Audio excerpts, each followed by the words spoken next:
ඉතින් කොහොමද යාළුවනේ අපි අලුත් වැඩක් පටන් ගත්තා. අපිත් එක්ක ඉන්නවා දිලීප. අපි ඔහුගෙන්ම අහලා බලමු ඔහු කවුද කියලා.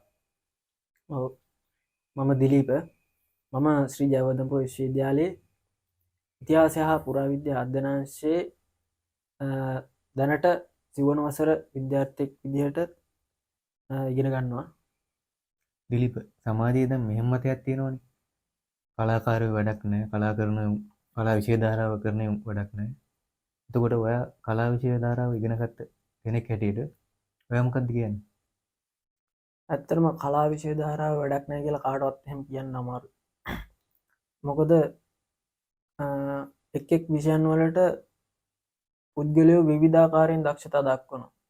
කලා විෂය ධාරාව විදිහට විතරක් නෙවෙයි, තව අපි ගත්තට පස්සේ උසස් පෙළ හදාරන ශිෂ්‍ය විදිහට ඔවුන්ට අපිට දෙන්න තියෙන දේ තමයි කලා විෂය ධාරාව, වාණිජ්‍ය විෂය ධාරාව, විද්‍යා විෂය ධාරාව, ඔය කියන ඕනෑම විෂය ධාරාවක් හදාරන්න ඒකට ආසාවක්, උනන්දුවක්, කැපවීමක් තියෙන්න ඕන. එහෙම තිබ්බොත් විතරයි ඕනම දෙයක සාර්ථකත්වයකට යන්න පුළුවන්. ඉහළටම යන්න පුළුවන්. එතකොට අපි හිතමු කලාව කියන දේ පැත්තෙන් ගත්තට පස්සේ කලාවේ විවිධ විෂයන් තියෙනවා. අපි උදාහරණයක් ගමු, මියුසික් වලට කැමති පුද්ගලයෙක් වාණිජ්‍ය විෂය හෝ විද්‍යා විෂය ධාරාවක් යටතේ අධ්‍යාපනය ලබලා එයා බලාපොරොත්තු වෙන එයාගේ දක්ෂතාවයට ගැලපෙන දේ නෙමෙයි වෙන්න පුළුවන් එයා ඒ කරන්නේ. එතකොට එයා කැමති තැනට යන්න පාර හරස් වෙනවා. එතකොට එහෙම වෙනවට වඩා තමන් කැමති මොකේටද කියන දේ, තමන්ගේ හැකියාව මොන පැත්තටද තියෙන්නේ කියන දේ අපි අඳුර ගන්න ඕන. ඒක පොඩි කාලේ ඉඳන්ම අඳුර ගන්නත් පුළුවන්.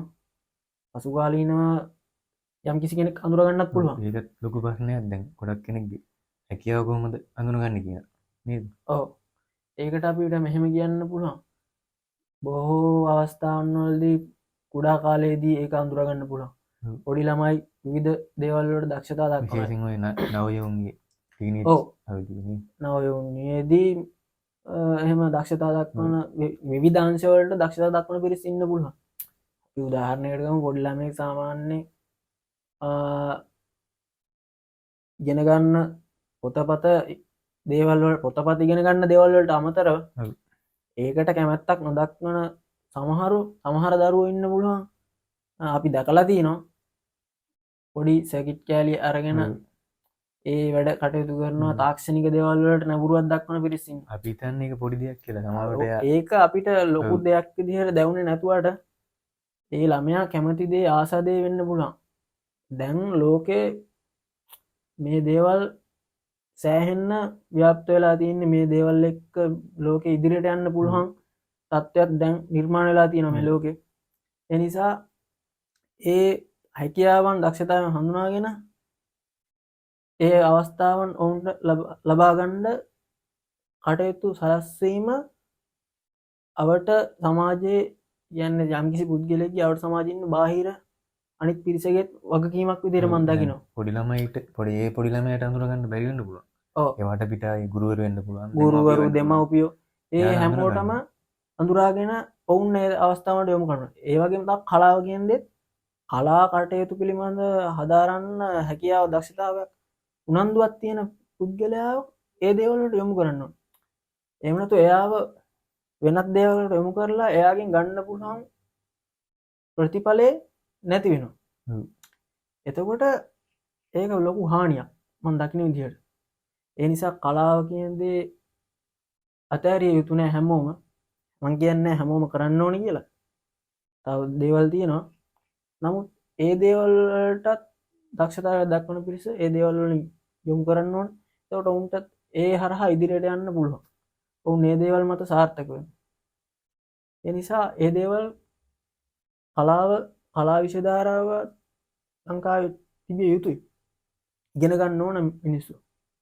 කලාව කියන්නේ අනිවාර්ය කියන්නේ එහෙම හැකියාව හඳුනාගත්ත ඔව්. හැකියාව තියෙන පුද්ගලයා කළ යුතුයි කියන මතය තමයි මම ඉන්නේ. ඔව් දැන් තවත් ප්‍රශ්නයක් තියෙනවා මෙහෙම මේ ගොඩක් කෙනෙක් හැකියාව තිබ්බත් දැන් දෙමාපියොත් ඒකට යවන්නේ නැත්තේ මේ ආර්ථික වශයෙන් ඒක ඒ පැත්ත ඔව් දැන් පොඩි ලංකාවේ ගැටලුවක් තියෙනවා කියලා. බොහෝ දුරට හිතන්නේ ආර්ථිකමය වශයෙන් අපේ රට තරම් පොහොසත් රටක් නෙමේ නිසා මුදල් හම්බ කිරීම මත තමයි එයාලට මෙහෙම එකක් කියන්න පුළුවන් දැන්. හැකියාවත් එක්ක යන ගමන්ම මේ වෙන එකක් කරාටත් අවුලක් නැහැ. මොකද මේක අතහරින්න බෑ නේද? ඔව් මේක මේක හැකියාව. අතාරින්න එපා ඒ දේවල් මේක පවතින්න ඕන. සමහර පවුල් වලට අපිට කියන්න බෑ මේක ඔව් කලාවම කරන්න කියලා. බල කරන්න බෑ ඔව්. කාටවත්. ඔව්. ඒක තමා මම මුලින් කිව්වේ තමන්ගේ හැකියාව අඳුරාගෙන ඒ දේවල් මතින් යන්න ඕනේ කියන දේ. නිසා කලාව කියන දේ තිබිය යුතු ඒක අයින් කරන්න බෑ මේක. ඊළඟ ප්‍රශ්නය තමයි දිලීප ඉතිහාසය කියන එක අපිට අත්‍යවශ්‍යයි. ඉතිහාසය අත්‍යවශ්‍යයි මට හිතෙන විදිහට. මොකද ඉතිහාසය කියන දෙයින් තමා මානව සමාජයක් අනාගතයට යනකොට ඊට අවශ්‍ය කරන දේවල් ඔවුන් එම දැනුම ආදී සියලුම දේවල් රැස් කරගන්නේ ඉතිහාසය කියන විෂයෙන්. ඕනම දෙයක ඓතිහාසික පසුබිමක් තියෙනවා.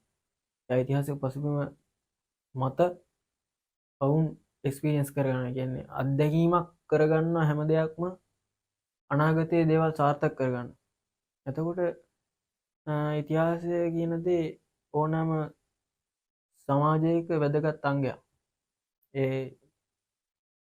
ඒ සමාජයේ වර්ධනය වෙනුවෙන් ඉතිහාසය කියන දේ අනිවාර්යෙන් තියෙනවා. ඔවුන්ගේ තාක්ෂණික දේවල්, ඔවුන්ගේ සමාජීය වෙනත් දේවල් ඒ සියල්ල ඉතිහාසයට අයත් වෙනවා. ඒ හැමදේම ඔවුන්ගේ අනාගතය වෙනුවෙන් වැදගත්. මොකද හැම තොරතුරක්ම හැම කියන්නේ ඉතිහාසය තුලින් වාර්තා වෙන දේවල් තමයි අනාගතයේ දේවල් සාර්ථක කරගන්න බලපාන්නේ. ඔව් දැන් අපි channel එකෙත් ළඟදී වීඩියෝ එකක් දැම්මා ඒ සම්බන්ධයෙන්. ඇත්තටම මේ අපි තාක්ෂණිකව දියුණු වුණේ තමන්ගේ බුද්ධිය නිසාද කියලා. බුද්ධිය නිසා නෙමෙයි. ඇත්තටම ඉතිහාසයත් එතන ප්‍රධාන පොයින්ට් එක. හරි දිලීප අපි දැන් ඔයාගේ විෂය පැත්තට එමුකෝ. ඇත්තටම පුරාවිද්‍යාව කියන්නේ මොකද්ද? ඔව් පුරාවිද්‍යාව විෂය ගත්තට පස්සේ පුරාවිද්‍යාව කියන්නේ අපි ප්‍රායෝගිකව ඉතිහාසය කියන විෂය ප්‍රායෝගිකව කරුණු අධ්‍යයනය කිරීම තමයි පුරාවිද්‍යාව විෂයනුත් වෙන්නේ. ඒකේ වෙන්නේ ප්‍රායෝගිකව අපි කැණීම් ගවේෂණ ඒ වගේ දේවල් වලින් අපි ලබා ගන්න පුරාවස්තු ඒ අවශේෂ මගින් තමයි මේ විෂය ගොඩනගන්නේ. එම තොරතුරු අපි දත්ත රැස් කරගන්නේ මේ විදිහට. පුරාවිද්‍යාත්මක විෂයට පුරාවිද්‍යාවට අවශ්‍ය තොරතුරු නිර්මාණය කිරීම සඳහා දත්ත රැස් කරගන්නේ මේ විදිහට කැණීම් මගින් ඒ වගේ. එතකොට මේවා අපි කාල නිර්ණයට ලක් කරනවා, විවිධ පර්යේෂණ ක්‍රම වලට ලක් කරනවා. එතකොට මේ විෂය බහුවිෂයාත්මක විෂයක්. ගොඩක් විෂයන් එකතු වෙලා තියෙනවා මේ විෂය නිර්මාණය වෙන්න. අපිට ඒකට එක් විෂයක් කියලා කියන්නේ මේක විද්‍යාත්මක පැත්තට තමයි ගොඩක් බර වෙන්නේ. ලංකාවේ දැනට ආර්ට් ෆැකල්ටි වල තමයි මේ විෂය හදාරන්න තියෙන විශ්වවිද්‍යාලවල. නමුත් ලෝකයේ බොහෝ රටවල සයන්ස් ෆැකල්ටි වල තමයි දැක් ගන්න පුළුවන්. ඉතින් මේ ඒ කොහොම වුණත් මේ විෂය ඔය ජීව විද්‍යාව, භෞතික විද්‍යාව, ජාන විද්‍යාව වගේ විද්‍යාත්මක විෂයන් යටතේ තමයි පෝෂණය වෙලා තියෙන්නේ. භූගෝල විද්‍යාව අපි කැණීමක් කරත් ඒ කැණීමේ ලබා ගන්න අවශේෂ වල අපි හිතන්නකෝ මානව අස්තියක් නැත්නම් සත්ව අස්තික බැලක් හම්බ වෙනවා. ඊට පස්සේ ඒ හම්බ වුණාට පස්සේ ඒක කාලණයට ලක් කරන්න ඕන. ඒවට විවිධ ක්‍රමවේද තියෙනවා. අපි හිතමු මානව අස්තියක් හම්බ වුණා නම් අපි ඒක කාබන් 14 කාලනිර්ණය ක්‍රමයටතේ කාලනිර්ණය කරනවා. ඒ කරාට පස්සේ තමයි අපිට ඒකේ දිනවකවානු හරියටම තීරණය කරනවා. එතකොට මේක විද්‍යාත්මක අධ්‍යයනය කරන විෂයක් විදිහට හඳුන්වන්න පුළුවන්. ඉතින් පුරාවිද්‍යාව කියන විෂය ගැන ඔය ටික තමයි කියන්න තියෙන්නේ. ප්‍රායෝගික සහ ප්‍රායෝගික විද්‍යාත්මක විෂයක්. විෂයක්. එතකොට දිලීප ලංකාවේ පුරාවිද්‍යාව දැනට තියෙන තත්ත්වය කොහොමද? ඔව් ලංකාවේ දැනට පුරාවිද්‍යාව තියෙන තත්ත්වය පිළිබඳව ගත්තට පස්සේ ලෝකයේ අනිත් රටවල් එක්ක සාපේක්ෂව සඳහලා බලද්දී ගොඩක් පිටිපස්සෙන් තමයි ලංකාවේ පුරාවිද්‍යා ශාස්ත්‍රය තියෙන්නේ. මොකද මම එහෙම කියන්නේ එක් පැත්තකින් තාක්ෂණික වශයෙන් ගත්තට පස්සේ තාක්ෂණය අතින් ගොඩක් පසුපසින් තමයි ලංකාවේ පුරාවිද්‍යා කටයුතු තියෙන්නේ. මොකද ඒ එක් එක් පර්යේෂණ සඳහා අවශ්‍ය තාක්ෂණික දේවල් එම තාක්ෂණික උපාංග පර්යේෂණ ක්‍රියාවලීන්ට අවශ්‍ය දේවල් ඒ දේවල් ගොඩක් අඩුයි. අපි විශේෂයෙන්ම ගත්තට පස්සේ කැණීමකදී ප්‍රධානම දෙයක් තමයි කාල නිර්ණය කිරීම. කාල නිර්ණය කරන්න විවිධ ක්‍රමවේද තියෙන විවිධ අපි ඉස්සරහ ගන්න අවශේෂයන් විවිධ ආකාරයෙන් කාල නිර්ණය කරනවා. එතකොට අපි හිතමු අස්ථි කොටසක් මානව අස්ථි කොටසක් සත්ත්ව අස්ථි කැබැල්ලක් වළංකටු කැබැල්ලක් ඒ දේවල් වලට විවිධ කාල නිර්ණය ක්‍රම තියෙනවා.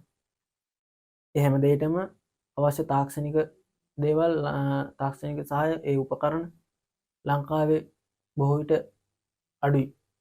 ඒ දේවල් සඳහා පිටරට වලට මේ වගේ සාම්පල් යවන්න වෙනවා. ඉතින් එහෙම බැලුවට පස්සේ ලංකාව තුල පුරාවිද්‍යා ශාස්ත්‍රයේ තාක්ෂණික අතින් ලොකු පසුබෑමක් තියෙනවා. එතකොට දිලීප පුරාවිද්‍යාව වාස කරන කට්ටියට ඒ වගේම මේ ශාස්ත්‍රයට එන්න ඉන්න කට්ටියට මොනවද කියන්න තියෙන්නේ? කියන්න තියෙන්නේ පුරාවිද්‍යාව කියන විෂය කරනවා නම් ඒකට ආසාව තියෙනවා නම් උනන්දුව කැපවීම තියෙනවා නම් මේක කරන්න එන්න. මොකද මේක ප්‍රායෝගික විෂයක්. ප්‍රායෝගික විෂයක් නිසා මේකේ ක්‍රියාකාරකම් තියෙන්නේ පුරාවිද්‍යා ශාස්ත්‍රයේ එළියේ අවුවේ බිමේ වැස්සේ මේ හැම දෙයකටම මුහුණ දීලා ඒ දේවල් එක්ක අටයුතු කරන්න පුළුවන් කෙනෙක්, ඒ දේවල් වලට ආසා කෙනෙක් මේ විෂය තෝරගත්තාට කිසිම ප්‍රශ්නයක් නැහැ. ඒ නිසා ඒ දේවල් වලට ආසා කෙනෙක් ආර්ථිකමය වශයෙන් ඒ දේවල් පිළිබඳව වඩා විෂයට ආදරයෙන් කටයුතු කරන කෙනෙක්ට මේ විෂය ඉතාම වැදගත් විෂයක් විදිහට මම සලකනවා. එතකොට මේ ශාස්ත්‍රයට කොහොමද එන්නේ? පිවිසෙන්නේ? මේ ශාස්ත්‍රයට පිවිසෙන්න ප්‍රධාන වශයෙන්ම මම හිතන්නේ කලා විෂය ධාරාව යටතේ උසස් පෙළට විභාගයට මුහුණ දීලා විශ්වවිද්‍යාල වල හිරගත්ත පස්සේ ඒ තුලින් ශ්‍රී ලංකාවේ මම දන්න තරම් රාජ්‍ය විශ්වවිද්‍යාලවල පේරාදෙණිය විශ්වවිද්‍යාලය, සීජා වර්ධනපුර විශ්වවිද්‍යාලය, රජරට විශ්වවිද්‍යාලය, රුහුණු විශ්වවිද්‍යාලය, කැලණි විශ්වවිද්‍යාලය මේ කියන විශ්වවිද්‍යාලවල පුරාවිද්‍යා පිළිබඳ උපාධි හදාරන්න පුළුවන්.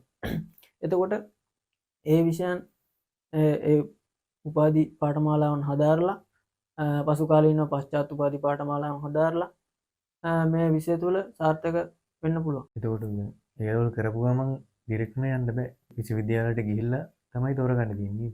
ඔව් එහෙම යන්න බෑ. අන්තිමේටම ලංකාවේ තරුණයන්ට මොනවද කියන්න තියෙන්නේ? තරුණයන්ට කියන්න තියෙන්නේ පුළුවන් තරම් හැමදේම ඉගෙන ගන්න බලන්න. ඉගෙන ගන්න දෙයක් තමයි ඉස්සරහට ඉතුරු වෙන්නේ. ඉගෙන ගන්නවා කියන එක මේ පොතපතේ දැනුම් පමණක් නෙවෙයි. ඒක ඇවිල්ලා බිස්නස් වෙන්න පුළුවන්. බිස්නස් කරන මනුස්සයා ඒ බිස්නස් පිළිබඳ යම්කිසි දැනුමක් ලබාගෙන තියෙනවා ඉගෙන ගැනීම තුළින්. ඒ පිළිබඳව ඉගෙන ගැනීමෙන් ඒ පුද්ගලයා යම්කිසි දැනුමක් ලබාගෙන තියෙනවා. ඉලෙක්ට්‍රික් වැඩ කරන මනුස්සයා ඒ පිළිබඳව ඉගෙන ගැනීමෙන් ඒ පිළිබඳ දැනුමක් ලබාගෙන තියෙනවා.